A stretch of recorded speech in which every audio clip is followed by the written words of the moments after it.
দুনিয়াতে যত অদ্ভুত অদ্ভুত প্রশ্ন ছিল ওনার, বিভিন্ন বিষয়ে আল্লাহরে প্রশ্ন করতেন। সাইয়েদনা মুসা আলাইহিস সালাম আল্লাহরে বললেন, আল্লাহ আল্লিমনি যিকরান, আপনি আমার এমন একটা জিকির শিখায়া দেন, লা ইয়ালামুহা ইল্লা আনতা ওয়া আনা, যে জিকিরটার শব্দ আপনি আর আমি ছাড়া কেউ জানবে না। সুবহানাল্লাহ। আল্লাহরে বললেন, আল্লাহ আল্লিমনি কালিমাতান, আল্লিমনি যিকরান লা ইয়ালামুহা ইল্লা আনতা ওয়া আনা, ও আল্লাহ এমন একটা জিকির আমারে শিখান, দিনে রাতে সব সময় এই জিকির আমি করব, আপনারে ডাকবো, কিন্তু শর্ত হলো এই জিকিরটা জানবে শুধু আপনি আর জানবো শুধু আমি, কেউ জানবে না। আল্লাহ বললেন, মুসা পড়ো লা ইলাহা ইল্লাল্লাহ, লা ইলাহা ইল্লাল্লাহ মুহাম্মাদুর রাসূলুল্লাহ সাল্লাল্লাহু। আল্লাহ বললেন, মুসা পড়ো লা ইলাহা ইল্লাল্লাহ। মুসা আলাইহিস সালাম কয়, মাবুদ এটা তো জাতীয় জিকির, সবাই জানে। জানে না, জানে না লা ইলাহা ইল্লাল্লাহ এমন কেউ আছে? কথা কন, জানেন না আপনারা? কথা বলেন, জানেন না? মুসা আলাইহিস সালাম বললেন, আল্লাহ এটা জাতীয় জিকির কইলেন কেন? আমি তো চাইছি এক্সট্রা অর্ডিনারি, অসাধারণ একটা জিকির, সুপার ক্যালিফ্রাজিলিস্টিক এক্সপিয়ালিডোসাস, এক্সেলেন্ট একটা জিকির, আনপ্যারালাল, কারো কাছে নাই, শুধু আমি জানবো আর আমি পড়বো।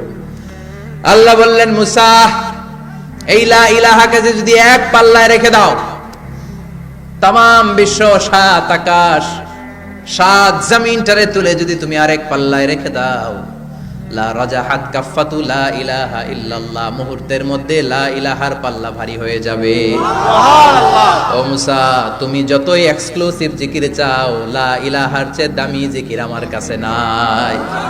চিৎকার করে পড়তে হবে আল্লাহু আকবার, আল্লাহু আকবার। আবার আপনি যখন লা ইলাহা ইল্লাল্লাহ এটা পড়েন, জিকির করেন কার?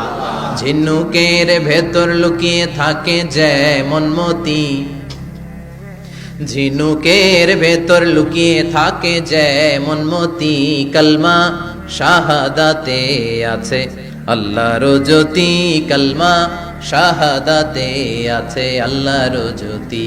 পড়েন সুবহানাল্লাহ। সুবহানাল্লাহ। লা ইলাহা ইল্লাল্লাহ সবচেয়ে শ্রেষ্ঠ জিকির। তার মানে নামাজ ও জিকির, কোরআন ও জিকির, এই যে আমরা ওয়াজ করতেছি এটাও কি জিকির? কথা কর, জিকির। বিশ্ব নবীর আল্লাহ বললেন, ও নবী ফাযাক্কির ইন্নামা আনতা মুযাক্কির, ও নবী আপনি জিকির করেন মানে ওয়াজ করেন। ইন্নামা আনতা মুযাক্কির, ও নবী আপনি ওয়াজ করে শোনান। লাস্তা আলাইহিম বিমুসাইতির, আপনারে দারোগা বানিয়ে পাঠাই নাই, আপনি শুধু ওয়াজ করেন। কার কথা? চিল্লায় বলেন, কার কথা? আল্লাহর। কিন্তু এইখানে জিকির দ্বারা উদ্দেশ্য হচ্ছে জুমার খুতবা। ফাসআউ ইলা যিকরিল্লাহ, আল্লাহর জিকিরের দিকে ধাবিত হও, এই জিকির দ্বারা উদ্দেশ্য হলো জুমার খুতবা। তার মানে জুমার খুতবা যে খতিব সাহেবরা দেন, এখানে মসজিদের খতিব আছেন কারা কারা? দেখি একটু হাত তোলেন তো। 1 2 3 4 5 6 7, গুণে শেষ করা যাবে না, অনেক খতিব। আল্লাহ এই খতিবদেরকে তুমি কবুল করো, আর জোরে পড়েন আমিন।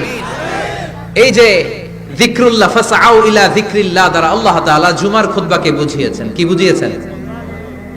মনোযোগ আপনাদের আছে না গেছে? শেষ করে দেই, অনেক রাত হয়েছে তো। ছোট্ট একটা দোয়া পড়ি, শেষ করব? আরো কয়েক মিনিট মনোযোগ থাকবে? তাকবীর দেন, লিল্লাহে তাকবীর, আরো জোরে দেন, লিল্লাহে তাকবীর, আল্লাহু আকবার। ফাসআউ ইলা যিকরিল্লাহ, আল্লাহর জিকিরের দিকে, আল্লাহর স্মরণের দিকে ধাবিত হও। এটা দ্বারা উদ্দেশ্য হচ্ছে জুমার খুতবা। আল্লাহ বুঝাতে চাইলেন জুমার খুতবা যাতে মিস হয়ে না যায়, এজন্য জুমার খুতবারে যেন যেন মনে করবেন না, এটা ওয়াজিব। জুমার নামাজ যেমনি ওয়াজিব, জুমার খুতবা দেওয়াও, কথা বলেন, জুমার খুতবা ওয়াজিব, শোনা ওয়াজিব, খুতবা দেওয়া ওয়াজিব। এই জন্য রব্বুল আলামিন জোহরের নামাজকে ফরজ করে দিয়েছেন 4 রাকাত। যেহেতু জোহরের নামাজের আগে পরে কোনো খুতবা নাই, জুমার দিন খুতবা আছে, তাই জুমার দিন 4 রাকাত থেকে কমিয়ে তিনি 2 রাকাত করে দিয়েছে। কি ব্যালেন্সড ইসলাম, কি ভারসাম্যপূর্ণ আমাদের জীবন বিধান। প্রতিদিন জোহরের সময় ফরজ কয় রাকাত, কিন্তু জুমার দিন ফরজ কয় রাকাত? 2 রাকাত কমাইলো কেন? খুতবা। সুবহানাল্লাহ কইবেন না? এজন্য জুমার খুতবাটা খতিব সাহেব যারা আছেন খুবই জরুরি। এটাকে খুব কনস্ট্রাকটিভ মুডে সমাজে তুলে ধরতে হবে, মানুষকে এডুকেট করতে হবে, ইনস্ট্রাক্ট করতে হবে। আপনাদের অনেক দায়িত্ব, you have huge responsibilities in your shoulder. আপনাদের অনেক দায়িত্ব। খতিব যারা, এটা ছোটখাটো কোনো রেসপন্সিবিলিটি নয়, এটা অনেক বড় দায়িত্ব। এজন্য জুমার দিন মানুষকে আপনার শিক্ষিত করতে হবে। এই জুমার খুতবা, জুমার আলোচনার সাথে পৃথিবীর কোন আলোচনার কোনো মিল নাই, কারণ জুমার আলোচনা সব সময় অন টাইম, একটা নির্ধারিত সময়ে হয়। পৃথিবীর অন্য কোনো আলোচনা নির্ধারিত সময়ে হয় নাকি? কথা কন। আমরা বক্তারা নির্ধারিত সময়ে মাইক পাই? কথা কন। কোনদিন 8টায়, কোনদিন 9টায়, আজকে পড়ছি কয়টায়? কিন্তু জুমার খুতবার এটা চেঞ্জ হয়। কি বরকতের একটা জলসা! ওই দিন সবাই আসতে হয় মসজিদে।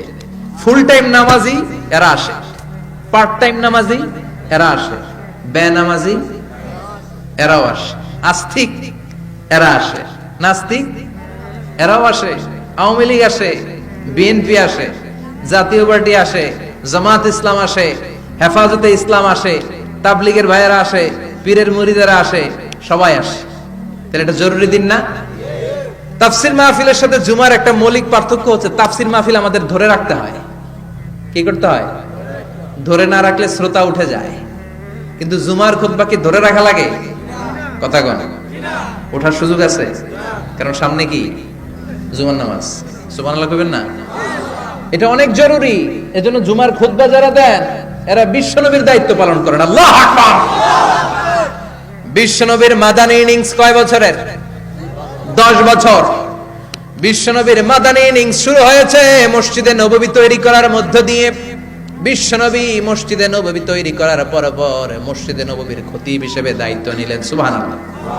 বিশ্বনবী 1টা 2টা 5টা 10টা না, মসজিদে নববীতে 10 বছরের ইনিংসে 500টারও বেশি জুমার খুতবা দিয়েছেন।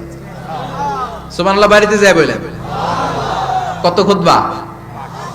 500রও বেশি খুতবা দিয়েছে। মদিনার সমাজটা এমনি জান্নাতি সমাজ হয় নাই। মদিনার সোসাইটিটাকে জান্নাতি সমাজ বানানোর জন্য বিশ্বনবীকে 500টা বক্তব্য দিতে হয়েছে। চিল্লায় পড়েন আল্লাহু আকবার।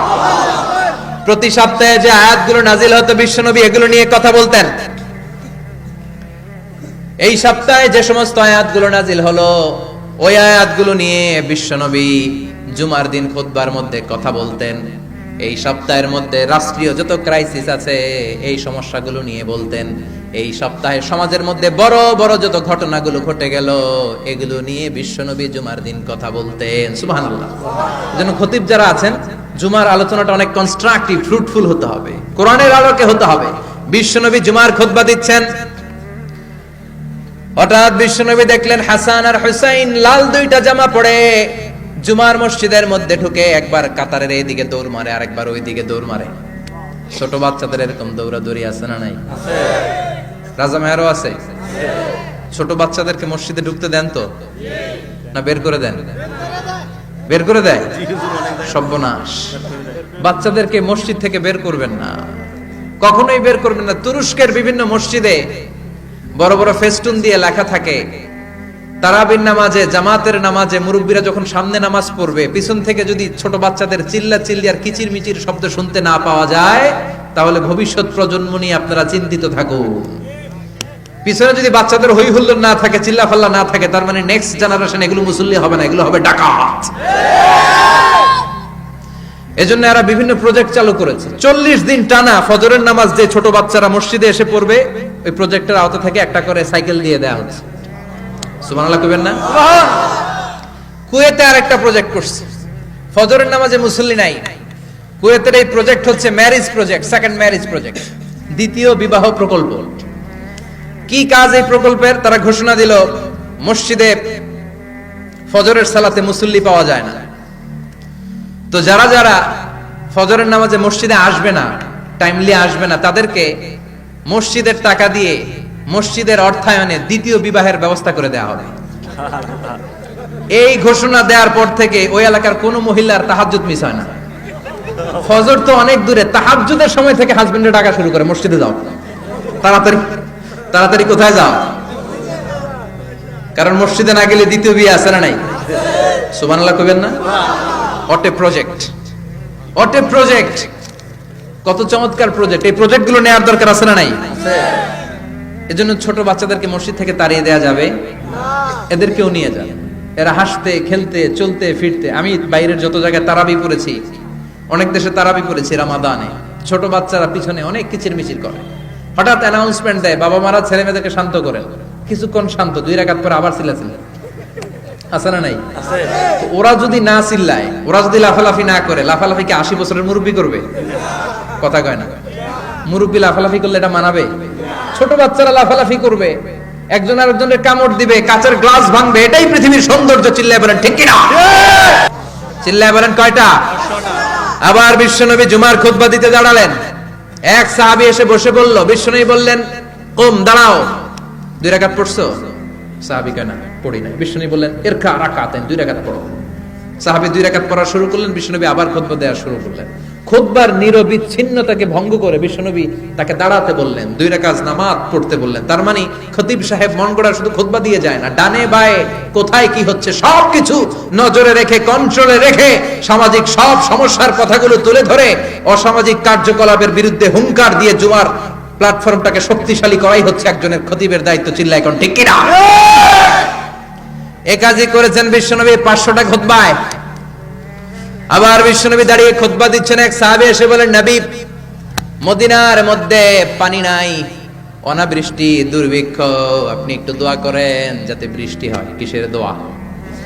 বিশ্বনবী জুমার খুতবা থামিয়ে দিলেন, খুতবা দিচ্ছিলেন, খুতবা থামিয়ে দোয়া করলেন, আল্লাহুম্মা আসকিনা, আল্লাহুম্মা আসকিনা ইয়া গাউস আগিসনা, আল্লাহুম্মা আসকিনা গাইসান মুগীসান মারিআন মুরিআন নাফিআন গায়রা দার আজিলান গায়রা আজিল। আল্লাহ, আপনি আমাদের সাহায্য করেন, আপনি রহমত করেন, বরকত দেন, আপনি মদিনার বুকে বৃষ্টি দেন, তাড়াতাড়ি দেন, দেরি করেন না। সুবহানাল্লাহ। বিশ্বনবী দোয়া করতে দেরি, মুহূর্তের মধ্যে ঝুমঝুম করে বৃষ্টি নাজিল হয়ে মদিনাটা প্লাবিত হয়ে গেল। আকাশে মেঘ দেয় কে? আল্লাহ। বৃষ্টি দেয় কে? আল্লাহ। আল্লাহ মেঘ দে, পানি দে, ছায়া দে রে তুই, আল্লাহ মেঘ দে।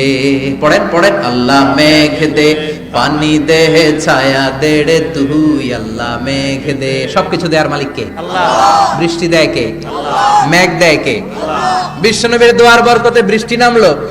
শুক্রবার বৃষ্টি, শনিবার বৃষ্টি, রবি সোম মঙ্গল বুধ বৃহস্পতি শুক্র, এর পরের শুক্রবার পর্যন্ত টানা বৃষ্টি হলো। কারণ দোয়ার বৃষ্টির দোয়া করছে, বৃষ্টি বন্ধ আর দোয়া তো করে নাই, চলতেছে। আল্লাহ কাছে নবী চাইছেন, দিতেছি, না করলে থামাবো। সুবহানাল্লাহ কইবেন না? বৃষ্টি হইতে হইতে মদিনায় বন্যা, মরুভূমির দেশ, কি পরিমাণে হেভি রেইনফল হলে মরুতে বন্যা হয়। সুবহানাল্লাহ পড়বেন না? আবার বিশ্বনবী পরের জুমাবারে খুতবা দিচ্ছেন, ওই সাহাবী এসে হাজির, এসে বলে, ও নবী, আর বৃষ্টির দরকার নাই। যে বৃষ্টির দোয়া করতে বলেছিল সে এসে বলে, আর কিসের দরকার নাই? চিল্লায় বলেন, কিসের দরকার নাই? ও নবী, আর বৃষ্টির দরকার নাই, এবার বৃষ্টি বন্ধের দোয়া করেন। বিশ্বনবী আবার হাত তুলে বললেন, আল্লাহুম্মা হাওয়ালাইনা ওয়ালা আলাইনা, মানে আল্লাহ, আপনি বৃষ্টি দেন, তবে এই এলাকায় না, ডানে বায়ে সামনে পেছনে চারদিকে দেন। সাহাবীরা মসজিদ থেকে বের হয়ে দেখে মদিনার চারদিকে এরকম গোল একটা চাকতি, এই চাকতি দিয়ে নীল আকাশ দেখা যায়, আর ডানে বায়ে সামনে পেছনে প্রচন্ড ঝড় ঝন্ডার বৃষ্টি। মদিনার আকাশে এক ফোঁটাও বৃষ্টি নেই। চিল্লায় এখন সুবহানাল্লাহ। এগুলো হচ্ছে বিশ্বনবীর খুতবার বরকত। 500টা খুতবা দিয়েছেন, এজন্য খতিব সাহেবরা ভালো করে খুতবা দেওয়ার দরকার আছে না নাই? আল্লাহ বললেন, ইযা নুদিয়া লিস-সালাতি মিন ইয়াউমিল জুমআতি ফাসআউ ইলা যিকিরিল্লাহি ওয়া যারুল বাই। জুমার আযান যখন হয়ে যায়, জুমার নামাজ পড়তে যাও, বেচা কেনা বন্ধ করে দাও। কার কথা? আল্লাহর। Close the shop, shut down the shop, close the market. Market বন্ধ, দোকানের শাটার নামাও, ক্যাশ বক্সে তালা ঝুলাও, ব্যবসা প্রতিষ্ঠান, মার্কেট সবগুলো বন্ধ করে একজনের জিকিরের দিকে ছুটবা। তিনি কে? আল্লাহ। অল্প 1-1.5 ঘন্টার জন্য যদি ব্যবসা বন্ধ রাখেন, পরে যখন আবার দোকান খুলবেন, জুমার বরকতে ব্যবসা বাড়িয়ে দিতে পারে কে? এরপর আল্লাহ বললেন, ফাইযা কুদিয়াতিস সালাতু ফান্তাশিরু ফিল আরদি ওয়াবতাগু মিন ফাদলিল্লাহ ওয়াযকুরুল্লাহা কাসীরান লাআল্লাকুম তুফলিহুন। যখন নামাজ শেষ হয়ে যায়, ফাইযা কুদিয়াতিস সালাতু ফান্তাশিরু ফিল আরদ, জুমার নামাজ যখন শেষ হয়ে যায়, জামাতের নামাজগুলো যখন শেষ হয়ে যায়, ফান্তাশিরু ফিল আরদ, জমিনে ছড়িয়ে যাও, ওয়াবতাগু মিন ফাদলিল্লাহ, আল্লাহর কাছ থেকে ফদল তালাশ করো, মানে রিজিক তালাশ করো। কার কথা? আল্লাহ। নামাজ শেষ মসজিদে থাকবেন? কই যাবেন? কথা কন, জোরে কন। নামাজের সময় ঢুকবেন কই? নামাজ শেষে যাইবেন কই? আবার বলেন আজান হলে ঢুকবেন কই? আজান শেষ, নামাজ শেষ, যাবেন কই? কুদিয়াতিস সালাহ ফান্তাশিরু ফিল আরদ। এটা হচ্ছে ইসলামের বিধান। মসজিদে গোল হয়ে বসে থাকার কোনো বিধান নাই। শুধু মুরব্বী যারা, কাজ নাই, ফ্যামিলিরে দেওয়ার কিছু নাই, অবসর সময়, অঢেল সময় মসজিদে বসে তেলাওয়াত করেন, জিকির করেন, সমস্যা নাই। কিন্তু যুবক যারা, নামাজের পরে সমাজকে উপহার দিবা, রাষ্ট্রকে অনেক কিছু উপহার দেওয়ার আছে, তোমার ফ্যামিলির প্রতি অনেক দায়িত্ব আছে, কর্মক্ষম কেউ নামাজের পরে মসজিদে অলস সময় কাটানো যাবে না। বিধানটা কার? ওমর ফারুক মসজিদে নববীর ইমাম, জোহরের নামাজের ইমামতি করলেন, বের হয়ে আসলেন, দেখেন মসজিদের বারান্দায় ইয়ামান থেকে আসা কিছু লোক গোল হয়ে বসে বসে জিকির করে। কি করে? মনোযোগ নাই। কি করে? জিকির করে। উনি চলে গেলেন, আসরের সময় আবার ইমামতিতে আসলেন, আসরের সালাত পড়িয়ে চলে যাচ্ছেন, আবার দেখে গোল হয়ে জিকির করে ওই দল। মাগরিবের নামাজে ইমামতি করলেন, চলে যাওয়ার সময় দেখে সবাই যায়, এরা যায় না, গোল হয়ে বসে বসে জিকির করে আর তাসবিহ পড়ে। এবার ওমরে ফারুক বললেন, আসসালামু আলাইকুম। সবাই বলে ওয়ালাইকুম আসসালাম। মান আনতুম? তোমরা কারা? কয় নাহনু আল মুতাওয়াক্কিলুনা আলাল্লাহ, আমরা আল্লাহর উপর তাওয়াক্কুল করছি। তো তাওয়াক্কুল করে যে বসে আছো, তোমাদের ফ্যামিলি নাই, ছেলে মেয়ে নাই, দায় দায়িত্ব নাই, সমাজকে উপহার দেওয়ার মতো কিছু নাই, আর তোমরা যে বসে আছো তিনটা বেলা খাইলা কোত্থেকে? না রোজাদার। ইয়ামানি লোকগুলো বলে না রোজা রাখি নাই, খাইছি। ওমর বলল বড় আল্লাহর ওলি খানা করতে আইছে। আমাদের জিকির আর বুজুর্গি দেখে আশেপাশের লোকজন খানা দিয়া গেছে। ওমরে ফারুক বলে তাইলে তো তোমরা মিথ্যাবাদী, তোমরা মুতাওয়াক্কিলুনা আলাল্লাহ নও, তোমরা আল্লাহর উপর তাওয়াক্কুল করনি, তোমরা হচ্ছে আল মুতাওয়াক্কিলুনা বা'দুকুম বা'দা, একে অপরের উপর নির্ভরশীল। যারা খানা দিয়ে যায় এদের উপর তোমরা নির্ভরশীল। তোমরা জিকির করার তাকায় থাকো, বাটি আসে কোন দিক দিয়া? খাবারের প্লেট আসে কোন দিক দিয়া? জোরে কোন, ঠিক কিনা? ঠিক। আল্লাহর উপর তাওয়াক্কুল এটা নয়। আনতুমুল মুতাওয়াক্কিলুন বা'দুকুম বা'দা। এখনই মসজিদ থেকে বের হয়ে যাও। এরপরে কোনদিন নামাজের পর গোল হয়ে বসে থাকতে দেখলে পিটায়া মসজিদ থেকে তাড়াবো। এটা হচ্ছে ইসলামের বিধান। চিল্লা এখন ঠিক কিনা?